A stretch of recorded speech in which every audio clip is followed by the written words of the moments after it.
Hi friends, అందరికీ నమస్కారం. అంజలి కథలకి స్వాగతం. ఈరోజు చందమామ కథ పేరు ముఖలింగేశ్వరుడు. ఈ కథను రచించిన వారు ఎం రామమూర్తి గారు. చాలా కాలానికి పూర్వము మన రాష్ట్రానికి ఉత్తరంగా ఒక అడవి ఉండేది. ఆ అడవిలో ఒక సవరవాడు చిన్న గుడిసె వేసుకొని కాపురం ఉండేవాడు. అతనికి 2 భార్యలు. అందులో పెద్ద భార్య ఉత్తమురాలు, చిన్న భార్య గయ్యాళి గంప. ఈమెకు కోపము, ద్వేషము, అసూయ మొదలైన దుర్గుణాలన్నీ ఉన్నాయి. పెద్దామె పరమ సాత్వికురాలు. సవతి ఎన్ని విధాలా తిప్పలు పెట్టినా ఊరుకునేది, కానీ పల్లెత్తు మాట ఆడి ఎరగదు. రోజురోజుకి చిన్న భార్య ఆగడం మరీ ఎక్కువైపోతున్నది. పెద్దామె లొంగిన కొద్దీ మరింత లోకువ కట్టి చిన్న భార్య అస్తమానము భర్తతో చాడీలు చెప్పడము, పేచీలు పెట్టడము ప్రారంభించింది. సవరవాడి భార్యలిద్దరికూ ఒక్క క్షణమైనా పడటం లేదు. వాళ్ళు ఎప్పుడూ దెబ్బలాడుకోవటం చూసి అతనికి ఈ బాధ పడలేననుకున్నాడు. తను కాపురమున్న గుడిసెను 2 భాగాలుగా చేసి తూర్పు భాగము పెద్ద భార్యకి, పడమటి భాగము చిన్న భార్యకు పంచి ఇచ్చాడు. ఒక్కో రోజున ఒక్కొక్క భార్య ఇంట్లో ఉండటానికి నిర్ణయం చేసుకున్నాడు. వాళ్ల పెరట్లో ఒక మారేడు చెట్టు, పారిజాతం చెట్టు కలిసి పుట్టి పెద్ద మానులయ్యాయి.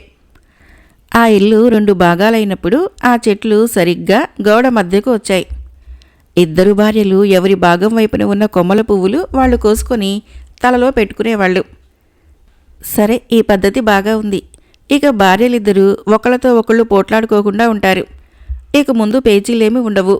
మనస్సుకి కాస్త శాంతి ఉంటుంది కదా అని సవరవాడు ఆశపడ్డాడు. కానీ అయితే చిన్న భార్య చుప్పనాతితనం ఎప్పటిలాగానే ఉంది. ఆమెకు పెద్దామ పైన ఉండే అసూయ ఎంత మాత్రమూ తగ్గలేదు. సమయం దొరికినప్పుడల్లా పెద్దామ పైన కసి తీర్చుకుందామని, ఆమెను కష్టపెడదామని చిన్న భార్య ఎదురు చూస్తూ ఉండేది. పెద్దామె దైవభక్తి గలది. మారేడు చెట్టులో ఈశ్వరుని అంశ ఉందని, పారిజాతం పువ్వులు విష్ణుమూర్తికి ప్రీతికరమని పెద్దల వల్ల ఆమె చిన్నప్పుడే తెలుసుకుని ఉన్నది. దేవుని మహిమ తెలిసిన భక్తురాలు గనక పెద్ద భార్య పెరట్లో ఉండే మారేడుతో కలిసిన పారిజాతపు చెట్టును దేనువుగా భావించింది. ప్రతిరోజున ఆ చెట్టు క్రిందాలికి ముగ్గు పెట్టి భక్తితో పూజించేది. చిన్న భార్యకు పతిభక్తి లేదు, దైవభక్తి అంతకంటేనూ లేదు. అసలు దేవుడంటేనే ఆమెకు నమ్మకం లేదు. పైగా సోమరిపోతూ. అందుచేత ఇల్లు తుడిచిన ధూళి, దొడ్డి తుడిచిన చెత్త అంతా పోగు చేసుకొని వచ్చి తన వైపున ఉండే ఆ చెట్టు క్రింద పారబోస్తూ ఉండేది. అదేమి మాయో కానీ ప్రతిరోజు తెల్లవారేసరికి పెద్ద భార్య భాగం వైపు ఉన్న కొమ్మలు బంగారు పువ్వులు పూచేవి. చిన్న భార్య భాగంలో ఉన్న కొమ్మలు మామూలు పారిజాతం పువ్వులే పూచేవి. రోజు బంగారు పువ్వులు దొరకటం వలన కొన్నాళ్ళకి పెద్ద భార్య భాగ్యవంతురాలైపోయింది. కొంతకాలం గడిచింది. పారిజాతం చెట్టు తూర్పు కొమ్మలకి బంగారు పూలు పూస్తున్నాయని చిన్న భార్య చెవిన పడింది. తనకి భర్త అన్యాయం చేసి పనికిరాని భాగం ఇచ్చాడనుకొని భర్త ఇంటికి రాగానే నాకు తూర్పు భాగం కావాలి అని అడిగింది చిన్న భార్య. సరే, నీ ఇష్టం వచ్చిన భాగం తీసుకో అని సవరవాడు చిన్న భార్యకి ఆ భాగాన్ని ఇచ్చేశాడు. పెద్ద భార్య ఇప్పుడు చెత్తతో నిండిన పడమటి భాగానికి వచ్చింది. మళ్ళీ పూర్వంలాగానే ఆమె ఇక్కడ కూడా శుభ్రంగా బాగు చేసి మారేడు చెట్టును పూజించసాగింది. మామూలుగా తెల్లవారేసరికి పెద్ద భార్య భాగంలో మళ్ళా బంగారు పూలు రాలుతూ ఉండేవి. తెడ్డు ఎక్కడికి వెళ్ళినా ఏగానే అన్నట్లు సోమరిపోతు అయిన చిన్న భార్య తూర్పు భాగానికి వెళ్ళినా ఆమె ఆ చెట్టును పూజించనూ లేదు, ఆమెకు బంగారు పువ్వులు దొరకనూ లేదు. 1-2 రోజులు పోయాక చిన్న భార్య ఉదయాన్నే లేచి పెద్దామె బంగారం పువ్వులు కోసుకుంటూ ఉండటం చూసింది. చిన్న భార్యకి మళ్ళా అసూయ కలిగింది. ఈ బంగారం పువ్వుల సంగతి భర్తకి చెప్పి రోజు ఆ పువ్వులు దొంగతనంగా తనకి తెచ్చి ఇవ్వమంది భర్తని. సవరవాడికి దొంగతనం ఇష్టం లేకపోయింది. నేను తెచ్చివ్వను అనేశాడు. చిన్న భార్య రోజూ తెమ్మని నానా హంగామా చేస్తూ ఉండేది ఇంట్లో. ఇంకా సవరవాడు ఆమె బాధ భరించలేక ఈ చెట్టు ఉండటం మూలానే కదా ఇన్ని తగవలు వస్తున్నాయి అని ఆలోచించి గొడ్డలి పుచ్చుకొని ఆ చెట్టు మొదటికే నరికివేశాడు. 2 చెట్లు కలిసి పుట్టడం మూలాన పారిజాతం చెట్టుతో పాటు మారేడు చెట్టు కూడా పడిపోయింది. ఆ మారేడు చెట్టు పడిపోగానే దాని మొదట్లో నుంచి రక్తం చిమ్మింది. చెట్టులో నుంచి రక్తం చిమ్మటం ఏమిటి అని ఆశ్చర్యంగా చూశాడు సవరవాడు. ఏమీ కనపడలేదు. గుణపం తెచ్చి కొంచెం చుట్టూ తవ్వాడు. ఒసే, దేవుణ్ణే నరికేశానే, అమ్మో అంటూ తుళ్ళిపడి ఇంట్లోకి పరిగెత్తాడు. ఈ ఆశ్చర్యం చూడటానికి భార్యాభర్తలిద్దరూ పరిగెత్తుకుంటూ వచ్చారు. అక్కడ ఒక ఈశ్వరలింగం ఉంది. దానికి నోరు, ముక్కు, కళ్ళు సరిగ్గా మనిషికున్నట్లే ఉన్నాయి. గొడ్డలితో నరకటం మూలాన తల మీద చిన్న గాయం పడి రక్తం కారుతున్నది కూడా పాపం ఆ ఈశ్వరుడికి. అయ్యో, దేవుణ్ణి నరికామే అని చాలా విచారించి దంపతులు ముందు ఆ గాయం కడిగారు. తక్షణమే సవరవాడు అడవికి పోయి తనకు తెలిసిన మందు ఆకులు, మూలికలు తెచ్చి పసరు పిండి గాయానికి పూశాడు.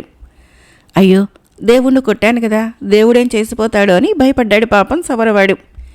ఎంత నిద్రపోదామన్నా నిద్ర పట్టలేదు. వాడికి చివరికి ఎట్లాగో వేకువ సమయాన చిన్న కునుకు పట్టింది. కలలో ఈశ్వరుడు కనపడి, ఓయి సవరా, నువ్వేం భయపడకు, నేనిక్కడ ఉన్నానని నీకు మాత్రమేం తెలుసు? పాపం తెలియక చేశావు.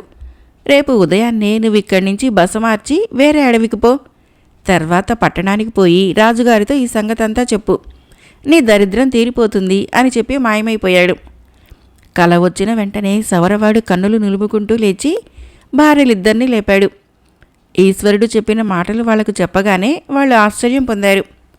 దేవుని మహిమలు తెలిసిన పెద్ద భార్యకి ఇటువంటి కలలంటే ఎంతో నమ్మకం.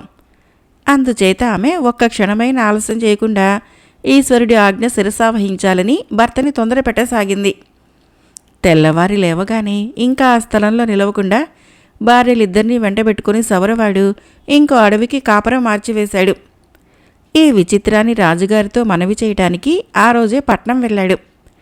పట్టణంలో ఉన్న వాళ్ళంతా సవరవాడు చెప్పిన కథ విని చాలా ఆశ్చర్యపోయారు. చెట్టులో శివుడు ఉండటం ఏమిటని పట్టణంలో ఉన్న వాళ్ళంతా సవరవాడు చెప్పిన కథ విని చాలా ఆశ్చర్యపోయారు. సవరవాడు, పట్టణంలోని ప్రజలు అందరూ కలిసి కోటలోకి పోయి రాజుగారికి చెప్పారు. వాళ్ళు చెప్పిన మాటలు వింటే రాజుగారికి కూడా ఆశ్చర్యం వేసింది. చెట్టులో పుట్టిన శివుణ్ణి చూడటానికి రాజుగారు పెద్ద పరివారంతో బయలుదేరారు. ఆ అడవిలో నుంచి వంశధార అనే నది ప్రవహిస్తూ ఉన్నది. దాని ఒడ్డున ఒక చిన్న సవరపల్లె ఉన్నది. రాజు, అతని పరివారము కూడా ఆ గ్రామానికి వెళ్ళి ఆ దేవుడుండే స్థలం ఇక్కడికి ఎంత దూరము అని గ్రామస్తులను అడిగారు. బాబు, ఇక్కడికి ఇంకా 2 మైళ్ళ దూరం ఉంది. అదిగో ఆ దిక్కును చూడండి, ఆ కనబడుతున్న శిఖరమే దేవాలయము అన్నారు ఆ పల్లెవాళ్ళు. అప్పుడే ఉదయించిన సూర్యకాంతిలో ఆ శిఖరము బంగారంలా మెరుస్తున్నది. సవరవాడు, రాజు, పరివారము అందరూ ఆశ్చర్యపోయారు. నిన్నటికి లేని గుడి వాళ్ళకి ఎలా తయారైందా అని. ఆ గుడి ఎవరు కట్టారు అని రాజు పల్లెవాళ్ళని అడిగాడు. బాబు, అదేమో మేము ఎరగము, కానీ నిన్న రాత్రి తెల్లవార్లు అక్కడ ఒక పెద్ద వెలుగు కనిపించింది. ఆ వెలుగుతో పాటు చాలామంది జనం మాట్లాడిన సందడి కూడా వినపడింది.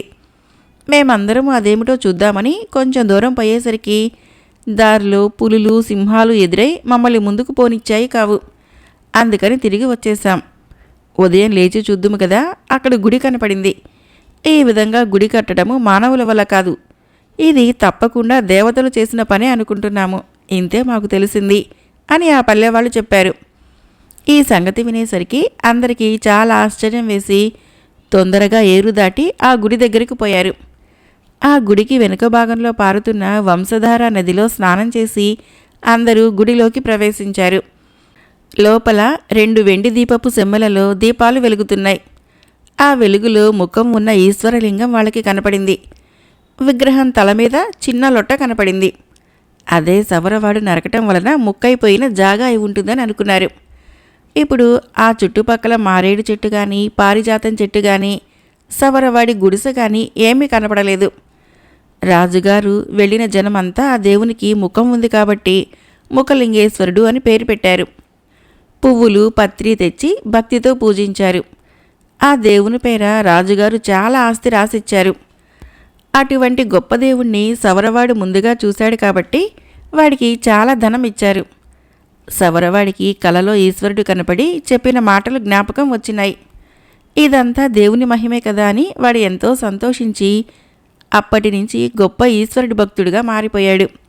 గుడి తయారుగానే ఉంది కాబట్టి రాజుగారు దేవునికి అనేక మంది అర్చకులను కూడా నియమించారు. ఆ అర్చకులందరికీ అక్కడనే ఇళ్ళు కట్టించి ఇచ్చారు. ఇళ్ళన్నీ చేరి అది ఒక గ్రామంగా తయారైంది. ఈ విధంగా వెలసిన ఆ గ్రామానికి కూడా ముఖలింగము అని రాజుగారు పేరు పెట్టారు. సవరవాడు గుడిసె వేసుకుని నివసించిన అడవి ప్రదేశంలో ఈనాడు ఈశ్వరుని ఆలయం వెలిసింది. అక్కడ ఎల్లప్పుడూ అతి వైభవంగా అర్చనలు అభిషేకాలు జరుగుతూ ఉంటాయి. శివరాత్రి నాడు ముఖలింగేశ్వరుడికి జరిగే గొప్ప ఉత్సవం చూడటానికి 2 కళ్ళు చాలవన్నమాట. కొంతకాలమైన తర్వాత భూమి దున్నుకునే వాళ్ళకి, నూతులు తవ్వుకునే వాళ్ళకి ఎక్కడికక్కడే బోల్డెన్ని శివలింగాలు కనబడుతూ వచ్చాయి. ఆ ఊరు చుట్టూ ఎక్కడ చూసినా శివలింగాలే. ఒక్కొక్క శివలింగానికి భీమేశ్వరుడు, సోమేశ్వరుడు అంటూ పేర్లు పెట్టి రాజుగారు ఎన్నో ఆలయాలు కట్టించారు. ఇప్పటికీ మనం వెళ్ళి చూస్తే ఆ వంశధార నది ఒడ్డున తోటల్లోనూ కొన్ని ఇళ్లల్లోనూ శివలింగాలు కనబడుతూనే ఉంటాయి. ఇక్కడ దొరికే లింగాలు 1,000 తక్కువగా ఉన్నదని ఆ గ్రామ పెద్దలు అంటున్నారు. అదీగాక వంశధార నది గుడికి ముందు కాకుండా వెనక వైపు ప్రవహించడం కూడా ఒక లోపమేనట. ఈ లోపాలే లేకుండా ఉంటే ఈ గ్రామం కూడా కాశీతో సమానమైన మహత్తు కలిగి ఉండేదని వారి ఉద్దేశం. 3 సంవత్సరాలు వరుసగా ముఖలింగేశ్వరుని దర్శనం చేసినట్లయితే కాశీ విశ్వేశ్వరుణ్ణి చూసినంత పుణ్యం వస్తుందని, 3 ఏళ్ల పాటు తప్పకుండా వంశధార నదిలో మునిగితే గంగా నదిలో స్నానం చేసిన పుణ్యం వస్తుందని అక్కడి ప్రజలు ఇప్పటికీ నమ్ముతున్నారు. కాశీ వెళ్ళక్కర్లేకుండానే అక్కడికి వెళ్ళినంత పుణ్యం సంపాదించుకోవటానికి ఇది ఎంత చక్కటి అవకాశము. ఈ క్షేత్రము మనకు దగ్గరగా ఉత్తర విశాఖలోనే ఉన్నది కనుక ఆ ప్రాంతానికి వెళ్ళినప్పుడు ముఖలింగేశ్వరుణ్ణి తప్పకుండా చూసి రావచ్చును. మరొక కథ పేరు బంగారు నీళ్లు. ఈ కథను రచించిన వారు కె. రాజుగారు. అనగనగా ఒక రాజు, రాణి ఉండేవారు. వారికి 2 కుమారులు, 1 కూతురు. రాజు మీద వారి కుటుంబానికే కాక ప్రజలందరికీ కూడా చాలా ప్రేమ ఉండేది. అతని లాంటి మంచి రాజు లేడని పేరు తెచ్చుకున్నాడు. ఇలా ఉండగా హఠాత్తుగా జబ్బు చేసి రాజు చనిపోయాడు. పాపం అతని భార్య బెంగచేత మంచం పట్టింది. రాజ్యంలో ఉన్న పెద్ద పెద్ద వైద్యులందరూ వచ్చారు. రకరకాల చికిత్సలు చేశారు. లాభం లేకపోయింది. మనోవ్యాధికి మందు ఎవరివ్వగలరు? ఇంతలో ఒక రోజున ఊళ్ళోకి ఒక సాధువు దిగాడు. ఎక్కడ చూసినా రాణిగారి గొడవే. అది విని సాధువు ఆమెను చూద్దామనుకున్నాడు. కానీ అతన్ని కోటలోని కాపలా వాళ్ళు పోనిస్తేనేగా. అందరూ చూడటమైంది. నీ వలనేమైతుంది, పోవయి అని కసిరి కొట్టారు. అలా కాదు, మీరందరూ ఏనాడు ఆశ వదులుకున్నారు కదా, ఇంతలో పోయిందేమున్నది, నన్ను ఒక్కసారి చూడనివ్వండి అని సాధువు పట్టుబట్టాడు. సరే, చివరికి సాధువుని రాణిగారి ఎదుట పెట్టారు. అతను పరకాయించి చూసి, అమ్మా, ఇది ఏమంత శరీర సంబంధమైన జబ్బు కాదు. అందుచేత ఎన్ని మందులు నూరు పోసినా పనిచేయవు. మీకిప్పుడు పట్టుకున్నది మనోవ్యాధి. మనోవ్యాధులు కుదర్చటము ఒక సాధువులకే చేతనైతుంది. ఇటువంటి బాధలు నయం కావటానికే వారు దేశాలు తిరిగి సలహాలు ఇస్తూ ఉంటారు అని తన ఉద్దేశం చెప్పాడు. ఈ మాటలు రాణిగారికి అమృత గుళికలు అనిపించినాయి. యతీశ్వరుణ్ణి అనేక విధాలా పూజించి, స్వామి, మీరు నిజంగా మహానుభావులు. నా బాధలు ఉన్నవి ఉన్నట్టుగా దివ్య దృష్టి వలన కనిపెట్టగలిగారు. మా పుణ్యం కొద్దీ ఇవాళ మీ దర్శనం లభించింది. మరి నాకు ఆరోగ్యం కలిగే ఉపాయం ఉన్నదా అని ఆత్రంతో ప్రార్థించింది. ఉపాయం లేకేమి? ఈ పట్టణానికి ఉత్తర దిశన 10 ఆమడల దూరంలో ఒక రాక్షసి ఉంది. ఆ రాక్షసి రాజ్యంలో 3 వింత వస్తువులున్నాయి. అయితే అవి జయించుకొని తీసుకుని రావటము కష్టసాధ్యమైన పని. వాటిని తీసుకురాగలిగితే మాత్రము మీ జబ్బు నయమైపోయినట్లే. సందేహం లేదు, నా మాట నమ్మండి అని సాధువు చెప్పాడు. మాకు ఏ పని కష్టసాధ్యమనేదే లేదు. ఆ వింత వస్తువులేమిటో సెలవీయండి స్వామి అని అంటూ రాణిగారి కొడుకులిద్దరూ ముందుకు వచ్చారు. సరే, అయితే వినండి. ఆ రాజ్యంలో పాట పాడే చెట్టు, మాటలాడే పక్షి, బంగారపు నీళ్లు ఉన్నాయి. వాటిని తీసుకుని రాగలిగితే మీ తల్లిగారి జబ్బు నిమ్మలిస్తుంది. అయితే ఈ పని చాలా జాగ్రత్తగా సాధించుకుని రావాలి సుమండి అని చెప్పేసి సాధువు మాయమైపోయాడు. ముందుగా పెద్ద కుమారుడు రాజభూషణుడు వెళతానన్నాడు. 3 నెలలు గడువు పెడుతున్నాను. అప్పటికి ఇల్లు చేరుకుంటే సరే, లేని పక్షంలో నాకు ఏదో ఒక అపాయం సంభవించిందనుకోండి అని గడువు పెట్టి బయలుదేరాడు. వెళ్ళగా ఒక బ్రహ్మాండమైన ఎడారి కనిపించింది. అక్కడ కొన్ని రాళ్ళు తప్ప మరేమీ లేవు. మరి 4 అడుగులు వేసేసరికి, ఓయి రాజభూషణుడా, ఈ ప్రయాణం ఎక్కడికి? ఇది ఎందుకు వచ్చిన ప్రయాణము అని ఎవరో తనని పేరు పెట్టి పిలిచినట్లయింది. ఎరుగున్నవాడు పలకరిస్తున్నారేమో, పోనీ బదులు చెబుదామా అనే బుద్ధి పుట్టింది. కానీ ఇవన్నీ రాక్షసి రాజ్యంలో మాయలని నిశ్చయించుకొని రాజభూషణుడు తన దారిని తాను వెళుతున్నాడు. దారిలో ఒక వృద్ధుడు కనపడినాడు. నాయనా రాజకుమారా, నువ్వు చాలా కష్టసాధ్యమైన కార్యం తలపెట్టావు. అయినా భయం లేదులే, నేను చెప్పినట్టుగా నడుచుకున్నావంటే సులువుగా పని సాధించుకొని రాగలవు అని చెప్పాడు. తప్పకుండా నడుచుకుంటానని రాజభూషణుడు మాట ఇచ్చాడు. అప్పుడు వృద్ధుడు, అదుగో ఆ కనబడుతున్న రాళ్లన్నీ ఏమిటో తెలుసా? నీలాగనే నువ్వు వచ్చిన పని కోసమే వచ్చి శాపం వలన శిలలుగా మారిపోయిన సూర్యులు. నువ్వు ఆ సమీపానికి వెళ్ళేసరికి ఎవరో నిన్ను పేరు పెట్టి పిలుస్తారు. పలకకుండా పోతే రాళ్లతో కొడతారు. అప్పటికి లొంగకుండా పోతే ఎదుటికి వచ్చి ముఖం పైన ఉమ్ముతారు కూడాను. ఈ పనులన్నీ కనపడని ఒక రాక్షసి చేస్తూ ఉంటుంది. ఇవేమీ లెక్క చేయకుండా నీ పని మీద నువ్వు వెళ్ళిపో. వెనకకు తిరిగి చూశావంటే నువ్వు ఒక రాయిగా మారిపోతావు అని బోధించాడు. ముసలివాడు చెప్పింది శ్రద్ధతో విని రాజభూషణుడు మళ్ళీ బయలుదేరాడు. కొంత దూరం వెళ్ళేసరికి ఎవరో పేరు పెట్టి పిలిచారు. రాజపుత్రుడు పలకలేదు. వాళ్ళు రాళ్ళు విసిరారు. అయినా అతను లెక్క చేయలేదు. తల్లి ఆరోగ్యం కోసము ఎన్ని కష్టాలైనా పడటానికి అతను సిద్ధంగా ఉన్నాడు. మరి కొంచెం సేపటికే ఎవరో వచ్చి ముఖం పైన ఉమ్మేసేసరికి చెర్రున కత్తి దూసి, ఎవడివిరా నువ్వు అంటూ వెనక్కి తిరిగాడు. ఇంకేముంది, రాజభూషణుడికి బదులు ఒక రాయి అక్కడ పడి ఉన్నది. 3 నెలల వరకు చూసి రాజభూషణుడు ఏదో ఆపదలో చిక్కుకొని ఉంటాడని ఇంటి దగ్గర నిశ్చయించుకున్నారు. ఈసారి రెండవవాడు సుగుణభూషణుడు అన్నలాగే 3 నెలలు గడువు పెట్టి ప్రయాణమైనాడు. ఇతను అన్నకంటే ఎక్కువ ఓర్పు కనబరిచాడు. చాలా శ్రమలు పడినాడు. కానీ చివరికి ఎవరో వచ్చి ముఖం పైన ఉమ్మేసేసరికి పౌరుషంతో కత్తి దూసి వెనకకు తిరిగి అన్నగారిలాగానే శిల అయిపోయినాడు. పెట్టిన గడువు ఎప్పుడో దాటినా సుగుణభూషణుడు ఇంటికి చేరుకోలేదు. అందుచేత ఇతనికి కూడా ఆపద వచ్చి ఉంటుందని ఇంట్లో నిశ్చయించుకున్నారు. అప్పుడు రాజపుత్రి హేమలత నేను వెళతానని ముందుకు వచ్చింది. కొడుకులు అతీగతి తెలియకపోయే ఉన్న ఒక్క కూతురు ఎదుట లేకుండా వెళ్ళిపోతే రాణి సహించగలదా? అందుచేత వద్దుగాక వద్దు అని ఆమె హేమలత ప్రయాణానికి అడ్డు తగిలింది. కానీ రాజకుమార్తె ఆగలేదు. ఈ పాటి పని నెరవేర్చుకు రాలేకపోతే మేము ఉంటేనేమి లేకపోతేనేమి, నేను తప్పకుండా సాధించుకుని వస్తాను, చూస్తావు కదా నా ప్రజ్ఞ అని ధీమాగా చెప్పి బయలుదేరింది. అన్నలిద్దరికూ కనపడినట్టే హేమలతకు కూడా ముసలివాడు అగ్గుపడి సలహాలు చెప్పాడు.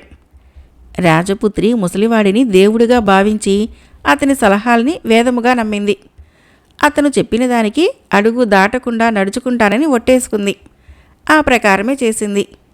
లోగడ అన్నలు పౌరుషపడి వెనక్కి తిరిగి చూశారు, తగిన శాస్తి అనుభవించారు. కానీ హేమలత మాత్రం అలా చూడలేదు. అందుకనే ఆమె గండాలన్నీ సులువుగా దాటేసింది. ఇక ఇప్పుడు ముసలివాడు హేమలతకు అడుగడుగునా కనబడుతూనే ఉన్నాడు. పక్కనే ఉంటూ సలహాలు చెబుతూనే ఉన్నాడు. కొంచెం సేపటిలోనే హేమలతకు ఒక చిత్రమైన ప్రదేశం కనపడింది.